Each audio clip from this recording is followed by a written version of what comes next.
American actress Meghan Markle, soon to become a British princess, in a modern-day fairy tale. You've got the beautiful American actress. You've got everybody's favourite prince. It looks like the perfect match. Meghan and Harry's big day will be the latest show-stopping royal wedding, enjoyed by hundreds of millions around the globe. Royals do pomp and pageantry like no one else, and they do weddings like no one else. Every royal wedding is staged under a strict set of rules, drawn up with military precision and steeped in history. In this programme, the secrets of the royal brides are revealed by royal insiders. From the dress designer... The most exciting part of any royal wedding is seeing the bride in her dress for the first time. To the wedding singer. It was a very exciting time, one of the highlights of anyone's life. The butler. To the cook. When Harry was quite small, he came into the kitchen looking for treacle tart, saying, "Mummy says it's okay." Producing Harry and Meghan's fairy tale wedding will require a small army, and nothing but perfection will suffice. They know the world is going to be watching. Make the slightest slip, everyone is going to know about it.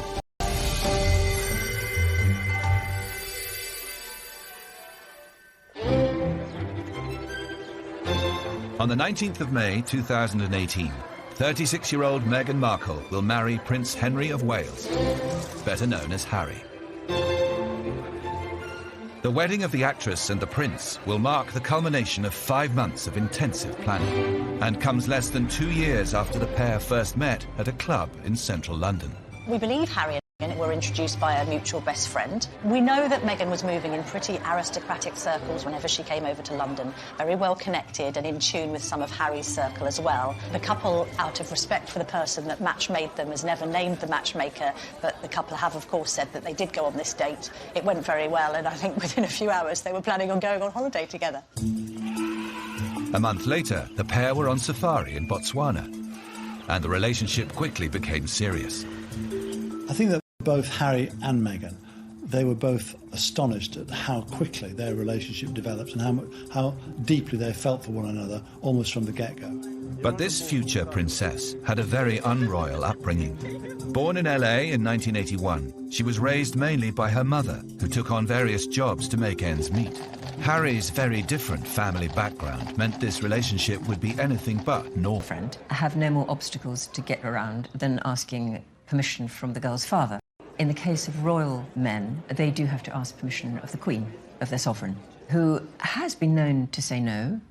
In the case of her own sister, she refused her permission to marry the divorcee Peter Townsend way back in the 1950s. Okay, great. Like Peter Townsend, Meghan Markle is also divorced, once an insurmountable hurdle to a royal wedding. When the Queen came to the throne, divorcees were not welcomed at court.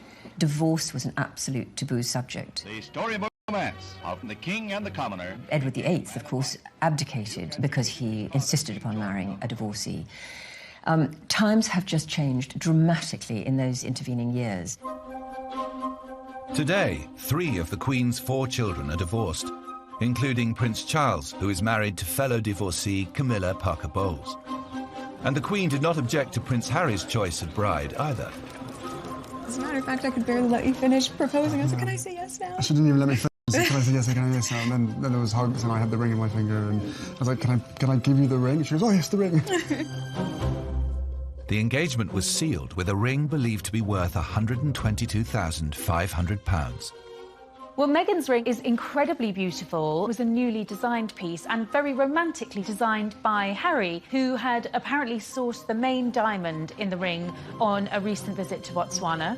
But what was so lovely about the ring was that on either side of the main ring were 2 beautiful diamonds from Diana's personal collection, so that, you know, she can be remembered in his engagement ring as well. Diana herself reportedly took a less sentimental approach to selecting her engagement ring.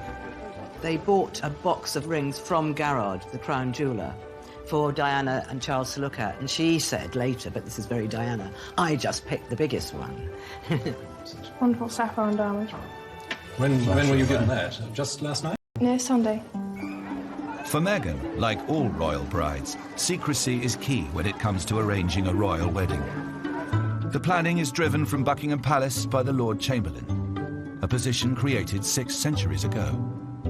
Lord Chamberlain is the head of the royal household. In fact, he's the overall boss who comes directly and is directly answerable to the Queen. His department is responsible for all sorts of ceremonial occasions, for organising weddings. As the Prince of Wales, Harry's father, and the Queen are pricking up the bill, then they've got all the sort of organisational skills backing them up. The choice of wedding venue is crucial for any royal couple. The most common venue is Westminster Abbey. It was where the Queen was married, it was where Prince William was married, it's where Diana's at. Westminster Abbey has been hosting royal weddings since 1100. It seats 2,000 guests and is just a handy half a mile from Buckingham Palace. But there are alternatives. When Charles and Diana wanted even more guests and a longer procession, they chose a venue that hadn't hosted a royal wedding for nearly 500 years. St. Paul's Cathedral. Prince Charles decided when he married Diana to use St. Paul's Cathedral, and there was a lot of argument about whether that was going to be too expensive in order to secure the route with soldiers. And he particularly wanted to use St. Paul's so that more people would be able to come into the capital and see the wedding for themselves, or see part of the procession.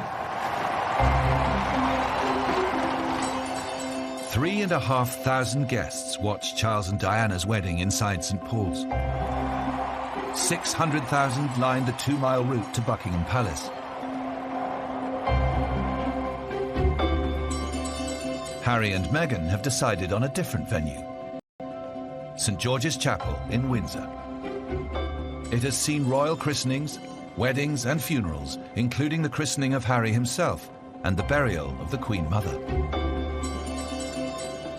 The Reverend Canon John Ovenden was based at St. George's as the Queen's chaplain.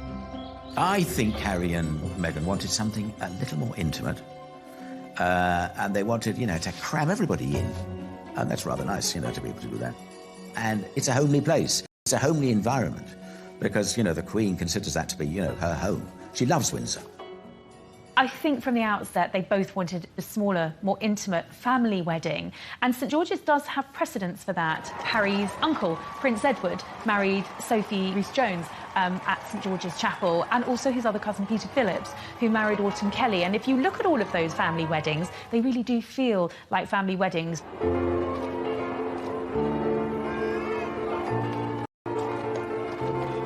Harry and Meghan will have 600 guests at their wedding ceremony at St George's. Not many for a senior royal. Everybody wants to be invited, and those that aren't will see it as a personal and a social slight. When Prince William announced his engagement, they were given a list, as long as your arm, of people that had to be invited to a royal wedding. Dignitaries, ambassadors, heads of state, and on and on and on.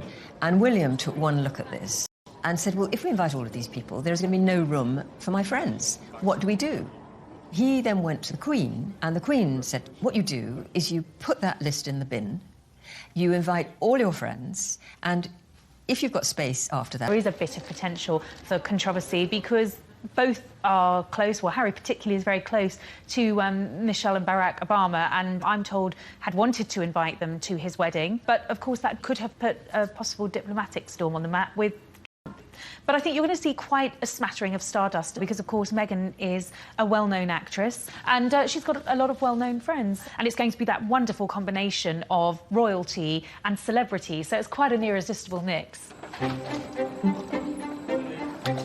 The invites themselves are produced by royal printers Barnard and Westwood.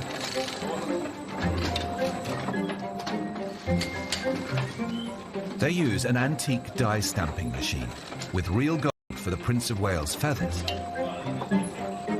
and the edges.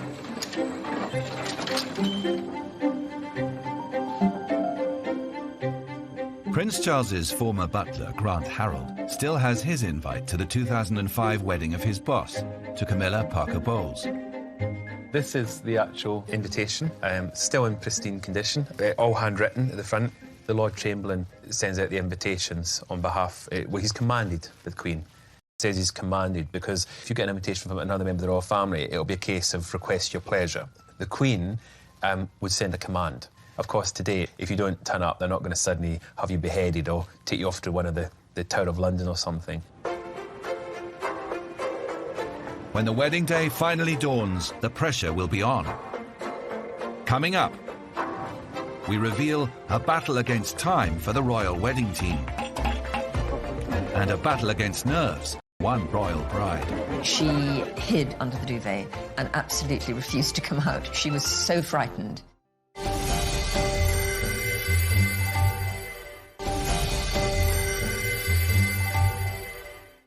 At 12 noon on the 19th of May, St George's Chapel, Windsor will host the wedding of Prince Harry and American actress Meghan Markle. But as with all royal weddings, the day's arrangements will begin many hours earlier.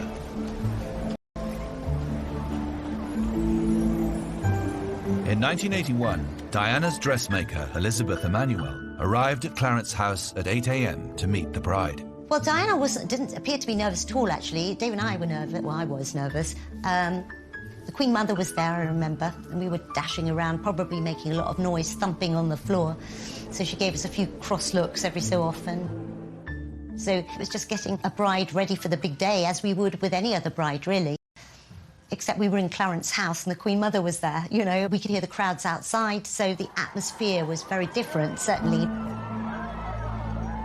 4 years later, his new bride was anything but. Camilla spent the night before her wedding at Clarence House. That morning of her wedding, she hid under the duvet and absolutely refused to come out. She was so frightened. She had to be coaxed out of bed. Her sister was there, her daughter was there, her dresser was there. And it was only when her sister said, right, I'm going to put your clothes on and I'm going to go and do this for you, that she got out of bed. She was terrified, and quite rightly. Nobody knew what kind of reception she was going to get. To head off criticism, the two divorcees chose to marry in a civil ceremony at Windsor's Guildhall. 20,000 well-wishers gathered to cheer Camilla's arrival. A crowd at least 5 times that size is expected for the wedding of Meghan and Harry.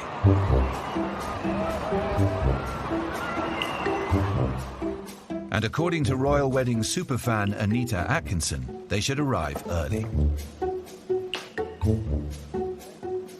The 2011 wedding of William and Kate. I was on the pavement outside of Westminster Abbey for 4 days, 3 nights, in my Union Jack tent, and it was incredible. And Anita knows the secret of how to get the best view at a royal wedding, and keep it. For anyone who wants to go to Harry and Meghan's, you've really got to get there early, and you have to manage your spot. You've got to guard it with your life, because you can guarantee that at the last minute you'll get someone coming in and saying, oh, can the bairn get... Well, they don't say bairn down in London, but can my little boy just get in there? No, because my space. My space. I've been here for 20 hours. Oh, here, can my granny get in the wheelchair? No, that's my space. You've got to guard it with your life.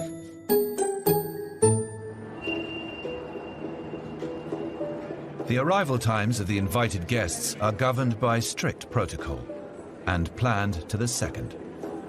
One of the things about the royal family, everything runs to time. Everything runs to clockwork. Nobody is late. Everybody runs to the minute. At the wedding of Prince William and Catherine, general guests, including famous friends, were instructed to arrive by 9:45 a.m. 9:50 saw the arrival of senior politicians, opposition followed by the Prime Minister. At 10:15 came the first royals, the groom himself with best man Harry. The remaining royals follow in strict order of importance, culminating in heir to the throne Charles at 10:42 and the Queen at 10:45. Precisely 6 minutes later, Kate Middleton left the nearby Goring Hotel, and the waiting Greek room, and William was no different. The TV screens in the Abbey were actually turned off just before Kate left the hotel, because she didn't want him seeing what she was wearing until she was walking up the aisle. The most exciting part of any royal wedding is seeing the bride in her dress for the first time, because the dress has been kept such a secret that when you see it, Well, that's the moment we've all been waiting for. Now, it has just been confirmed that it is Sarah Burton and Alexander McQueen who designed this dress. Royal bridal dresses have been setting trends since the wedding of Queen Victoria. At a time when most brides wore bright colours, her daring choice of ivory kick-started the British tradition of white weddings. It was a direct influence on Diana's dress designer, Elizabeth Emanuel. So this is one of the trunks. There's 3 of them. Elizabeth still keeps a treasure trove of mementos from the dress of the century. Because I'm a bit of a hoarder, any scraps of fabric, sequins, I would put into the trunks because we were very worried about press finding out, you know, what colour the dress was and everything. Unlike with Meghan or Kate, Diana's dress designers Elizabeth and husband David were revealed to the press before the wedding, kick-starting a media stampede. We were totally unprepared because we had press phoning us up and people outside, people going through our bins, cameramen rented premises across the road to us and they had their long-range camera lenses and everything changed from the minute it was announced. The Emanuels hoisted in a safe to store the dress and employed security guards to mind it. And that was just the beginning. There were various things that we did to protect the secret. One of it was to put odd-coloured threads and fabrics in our rubbish because we knew people were going through the bins. We bought giant shutters so we could pull them down so people couldn't look through our windows. And then we made the spare dress just in case, you know, in case they discovered the secret. But we just didn't talk to the press, even though they tried very hard and would say things like, oh, please give us some details because I'll get a sack if I don't come back with something. And, you know, I'm trying to keep my children going through school. And it was just awful. But the spare was never needed. The original remained unseen until the wedding day. You know, I don't think anyone will forget the impact that Diana's dress had. It was probably the most iconic dress in royal history, and I think that was because it was so elaborate. I mean, the train itself was 25 feet long. My favourite bit of all the footage, I think, is her coming out of the coach, and then her train is released, and she turns around and then the wind catches her veil, and it's the most dramatic and exciting moment. Always reminded me of a beautiful transformation as well. From you're a young girl into a princess, you know, and we thought at that time Queen of England at one time. The right wedding dress has the power to transform a bride's public perception, as Camilla Parker Bowles was also to discover. Prior to her 2005 wedding, Camilla had a less than glamorous image. We'd seen some pretty terrible photographs of Camilla over the years because they were all snatched by paparazzi. So she was looking thunderous, or she was in her old gardening clothes. And suddenly there she was on that lovely spring day in the most beautiful clothes with a glorious hat and a beaming smile, and she scrubbed up really well. She looked fantastic. It was the beginning of a complete change in her fortunes because people could hear her voice for the first time. They met her. They discovered that she was a lovely, warm, friendly, funny woman. Meghan Markle's choice of dress is the subject of intense press speculation. We know that when she does do glamour and formal wear, she does it very, very well. And I think if you look at those official engagement portraits, and she spared no expense on that dress, and there are reports that her wedding dress is costing upwards of £400,000. I think you expect fairy tale, I think something dramatic, something with impact. I suspect that she will go for white or off-white, but I'm told that she would like to incorporate a hint of colour, possibly in the sash of her dress, that will be picked up by her bridesmaids. And I'm told sleeves will feature in her dress. And I think, again, that's probably a nod to the formality of the day. You know, this is a royal wedding. You don't see royal brides in strapless dresses. Prince Harry is expected to wear ceremonial military uniform, just like his father, who wore Naval Commander full dress, and his brother, who chose the bright red tunic of the Irish Guards.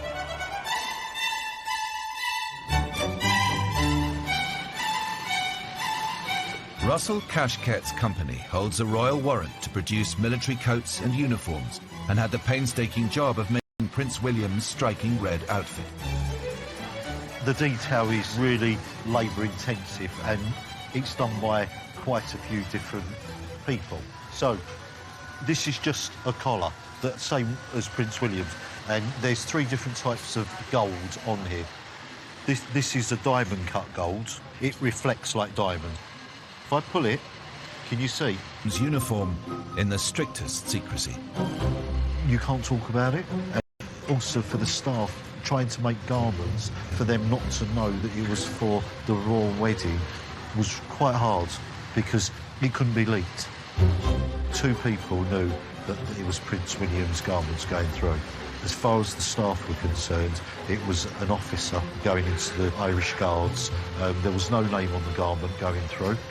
The earliest they would have known about it would have been on the Friday morning, after he'd walked out in his scarlet tunic, because they would have realised who made the scarlet tunic. And they would have all been sitting going, I made that. Adding a personal touch to the church is the job of the florist. Meghan and Harry have selected Philippa Craddock, who promises to fill St George's Chapel with locally sourced, bee-friendly blooms. This follows the natural look of Will and Kate's wedding, created by Shane Connolly. Shane brought the countryside into Westminster Abbey, trees and all. I suppose the thing that was the overriding thought through that wedding was that everything was thoughtful. That was the thing that the Duchess felt was really important to her. The sourcing, that it was English, that it was seasonal. So the idea of the trees were one of the first directions that we went in, and they loved the idea. Shane had planned an avenue of cherry trees in blossom, but then the British weather intervened. The heat leading up to the wedding was a huge surprise, and it got hotter and hotter, and my suppliers said, there's no blossom left. The week before the wedding, I had to phone the bride to say, there's no blossom, and the only thing we can do is have green trees. You know, I've got brides who have hyperventilated over, you know, the shade of a rose being pinker than they thought. And here was a girl who was completely in tune with nature. The aisle was lined with native hornbeam trees, and at their base, growing flowers dug up from the grounds of Windsor Castle. The main thing that we used were lily of the valley. Sadly, these aren't the beautiful carpets from Windsor Great Park, but it is a beautiful flower. And of course, it's got this extraordinary scent. And in the language of flowers, they say, you have made my life complete, or the return of happiness. So they're very auspicious, which really also was quite important. And I think it must be lovely for a bride to walk down the aisle feeling that she was not in a grand abbey, but actually in a part of England, in a rural part of England that was just been brought inside for the day. Coming up, the vows of a modern princess. I'm absolutely convinced that Meghan will not say she will obey Harry. So this is Prince Charles's. The butler reveals his secret stash of royal wedding cake. Beds in the world safe. Meghan and Harry are going to be in an open carriage, effectively, which makes them very, very vulnerable.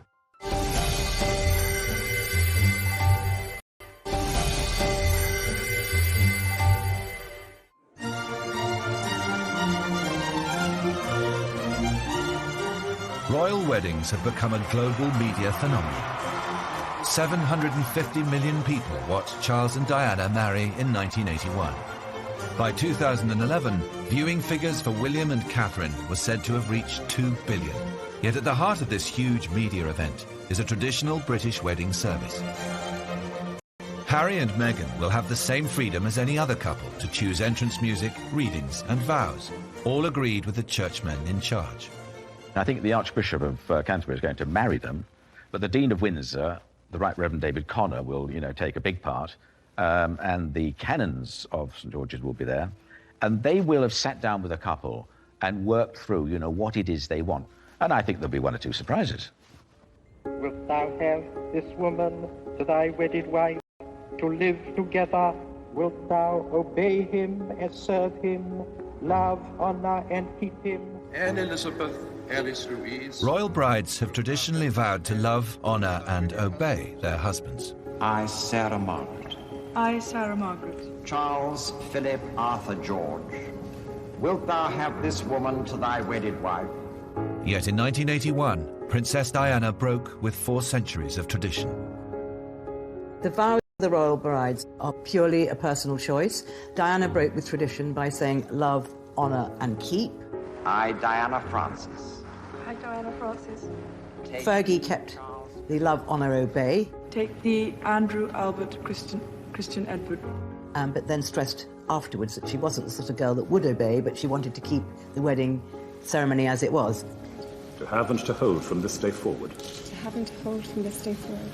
For better, for worse. For better, for worse. Kate Middleton, when she married Prince William, went back to Diana's idea of love, honour and keep, and I'm absolutely convinced that Meghan will not say she will obey Harry. Wilt thou love him, comfort him, honour and keep him, in sickness and in health? I will. One tradition Meghan is likely to follow is with the choice of wedding ring. And she who shall wear it may remain faithful to each other. At royal weddings, only the bride is given a ring, Together in love until their and it is usually forged from ultra-rare Welsh gold.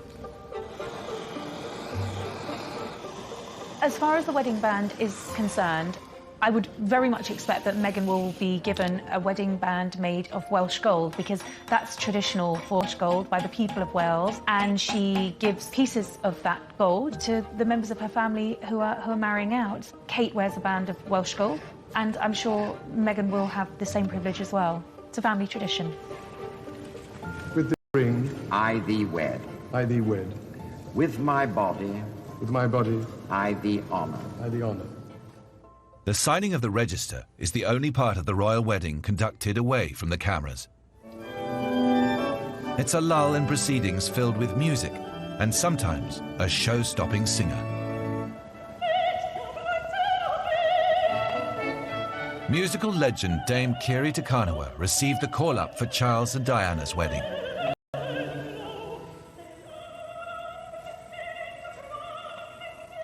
It's quite strange watching, I must say. 35 years ago, my God. Not bad singing, though, I must say. For Dame Kiri, the invitation to perform came out of the blue. I'd set the date aside, to watch it all day. We were going to sit in front of the television and everything. And then suddenly I get a call saying, you can't tell anybody, but Charlie's asked you to sing at his wedding. And, of course, I thought, Charlie who? Anyway, it was Prince Charles. And not for several months was I able to mention it. So it was really quite... Can you imagine a secret like that? It was a very exciting time. I mean, I think one of the highlights of anyone's life, really. But behind the scenes at St. Paul's, it wasn't all glamour. The big thing that everyone says to you, please, there are no toilets down there, so you've just got to go to the toilet when you can. Then, of course, the worry about getting to the church in time and just going through there and hoping that I was on time and didn't fall over before I went in the church, got to the right place and stayed there. Dame Kiri's performance was heard by an estimated 750 million people around the world. It was just a one-off, magical cameo, something for my life. And if you look at it, if you look at the footage, there it is in history. It was a magic time in England, just a magic time. The royal couple usually emerge from their wedding with gifts from the Queen. New titles. When Meghan Markle marries Prince Harry, or to be exact, Prince Henry of Wales, she will become Princess Henry of Wales. So we don't call her Princess Meghan, it'll be Princess Henry of Wales. However, to add to the confusion, this might only be for a few moments, because possibly on the day, the Queen will give them an official new title. So it might be, for example, the Duke and Duchess of Clarence, or the Duke and Duchess of Sussex. Who knows, we'll find out. So it's going to be a bit of a tricky time to keep up with what the actual title is. Harry and Meghan will follow tradition with an open-topped, horse-drawn carriage drive.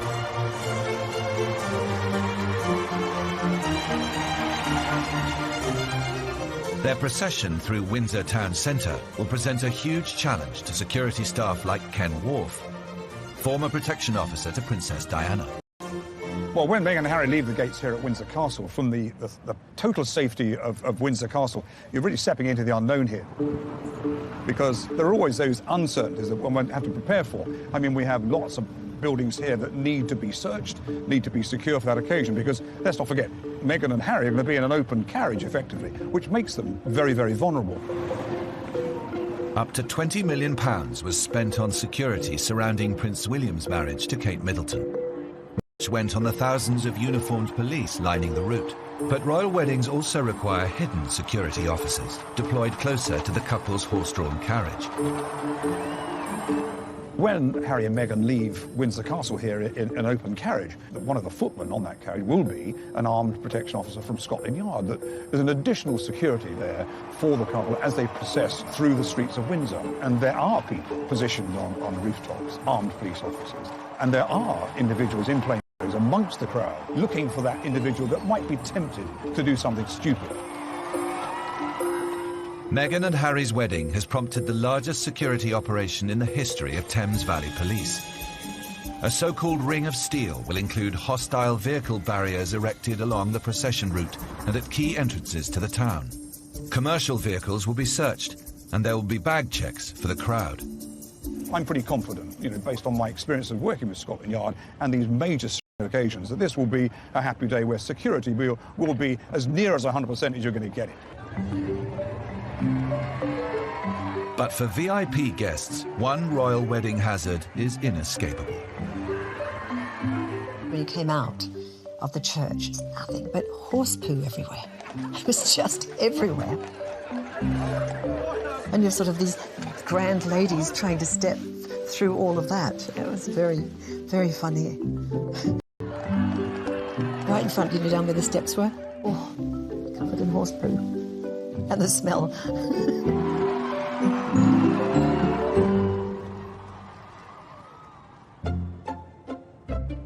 After the procession, 600 guests will join Harry and Meghan inside Windsor Castle at St George's Hall. Here they will find a vast dining table set for a 3-course dinner, all expertly laid by staff like former royal butler Grant Harold. So here what I've done is I've put down a main coin first, and again you use what I call my golden rule inch rule, which is where you put the thumb at the edge of the table from the knuckle to the tip, so that's about 1 inch, and then I'm going to build the cutlery around that. The whole table laying process takes 2 days and is rounded off by napkins given a suitably royal fold. I do the fleur-de-lis of Prince of Wales feathers. Here's the bit. We're going to flip it over, tuck it in at the back, and bring the sides down.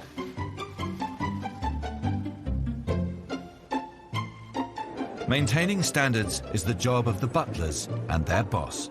Even on some occasions, it is known that the Queen will even go round and check the table. She'll go round for a final inspection. With state banquets, she will go round and make sure that everything is how it should be. So she's quite strict about that kind of thing. She's got a very good eye for the attention to detail, and there's microphones in the flowers for when people do speeches. So that's where the actual microphones are, and she always makes sure that you can't see them. So she's been doing it for years. She's a fantastic hostess. She knows exactly what to look for, and she will notice if anything's not in place, if something's not been done right, she will pick up on it. The wedding breakfast itself is prepared by royal chefs to a menu drawn up by the couple. Few people have a better insight into what might be served up for Harry and Meghan than Carolyn Robb. She was personal chef to Charles and Diana as Harry and William were growing up. I think a lot of people assume that the royal family eat all their meals off gold plates. Food that we cooked a lot was roast chicken, roast beef, shepherd's pie, sausages and mash, all those wonderful traditional English dishes. Can't see him putting those on his wedding menu, but who knows? I'm sure that together he and Meghan will come up with something truly delicious. The wedding menu of Catherine and William showed a preference for simple, traditionally British cooking. Wedding breakfast for William and Kate's wedding looked absolutely delicious. Fish and seafood starter, lamb for a main course, ice cream, trifle and chocolate parfait for dessert. But what makes it very special is the sourcing of the ingredients. The lamb that came from Scotland, crab from Lyme Regis, Hebridean langoustines. I see there's Berkshire honey ice cream, so that probably came from a beekeeper very close to where Kate lived and grew up. So a very special menu.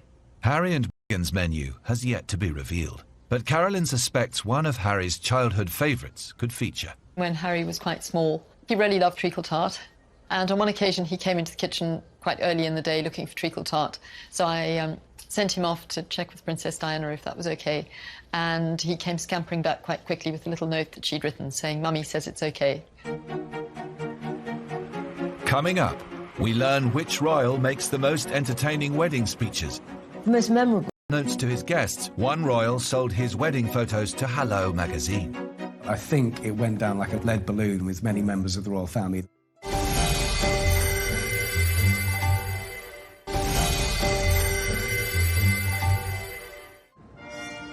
On the 19th of May, Windsor Castle will host the new royal bride and groom's wedding banquet. For many, the highlight will be a best man's speech, expected to be delivered by Prince William. But according to royal insiders, he'll struggle to outshine his own best man. The most memorable speaker, I think, at royal weddings that I'm aware of has been Prince Harry. He apparently had the whole room in absolute stitches. Now, he wrote that speech while he was in the Arctic, walking with the Wounded. Anyway, came back, pushed it on paper, ran it past Chelsea, his girlfriend at the time, who said it was wonderful, but there was one reference in there that she felt was a little too far, which was to Kate's killer legs. And she just said to Harry, I think you better drop that, which he did. But apparently his speech was very, very touching. He referred to William throughout as the dude and sort of said if he could end up as happy as his brother, then he'd be a happy man too. So it was very sentimental and very, very funny speech, all delivered while he was wearing a fez, apparently. Every wedding guest will receive a memento, a piece of wedding cake packaged in a commemorative box. So this is Prince Charles's Dutch Commonwealth one, and then inside there we've actually got the cake still as it was all those years ago. And then here we've got a more recent one. So this is Prince William and Catherine Middleton. This one you can tell has probably never even been opened before.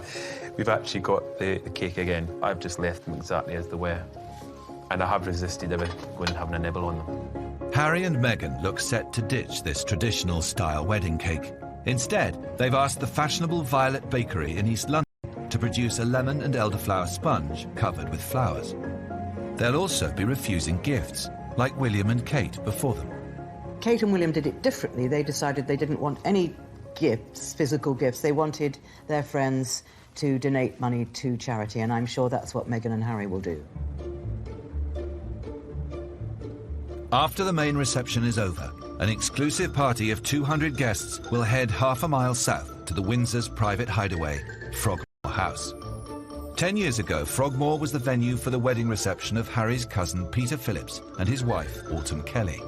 They provoked a scandal when, unbeknownst to most of the guests, they sold photos of the private bash to Hello magazine for £500,000. Generally, what happens in the private do's stays in the private do's. There are no cameras there, or none of our cameras are there. So what happened? It's a wedding ceremony, which is where there's supposed to be a private situation, the most private the are ever in, inside their own home, for goodness sake. And they thought this was just photographers at a wedding and happily posed and grinned away.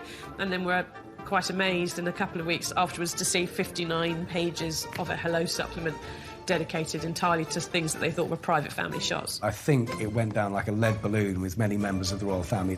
I don't expect that to happen with Harry and Meghan. Harry and Meghan's evening reception looks set to follow the model of William and Kate's, a private star-studded party that continued until fireworks at 3 a.m. There'll be a lead up for Harry's gang and Meghan's friends, and that could well go on well into the night. They're mates with Ed Sheeran, they're mates with Ellie Goulding, they're mates with Joss Stone. Elton John's got his place round the corner. I think he's cleared his diary. Stormzy could well be there, but at this stage we just don't know. Given Harry's reputation as a bit of party prince, I'm hearing that, you know, what is being planned is going to be a pretty big party.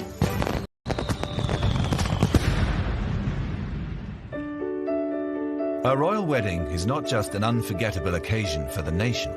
It is also a deeply personal event for the royal bride and groom. One of the loveliest stories of the royal wedding was that once William and Kate had left their wedding breakfast and they turned on the royal wedding, they'd recorded it and they watched the playback, and that apparently was one of the real highlights of their day. And I think in that respect, they're just like everyone else. Key thing, obviously, is to love the person you're marrying. Charles and Diana hardly knew each other when they got married. She was still calling him Sir. That has not happened with her boys. Harry and Meghan, as long as they carry on the way they are now, they will be highly successful. Don't try and change just because you're a married couple. Be yourselves and be the way you are now, and you'll succeed.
1950s.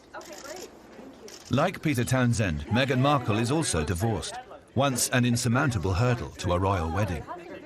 When the Queen came to the throne, divorcees were not welcomed at court. Divorce was an absolute taboo subject. The storybook romance of the king and the commoner. Edward VIII, of course, abdicated because he insisted upon marrying a divorcee. Times have just changed dramatically in those intervening years. Today, 3 of the Queen's 4 children are divorced, including Prince Charles, who is married to fellow divorcee Camilla Parker Bowles. And the Queen did not object to Prince Harry's choice of bride either. As a matter of fact, I could barely let you finish proposing. I was like, can I say yes now? She didn't even let me finish. Can I say yes, can I yes now? And then there was hugs and I had the ring in my finger and I was like, can I give you the ring? She goes, oh yes, the ring. The engagement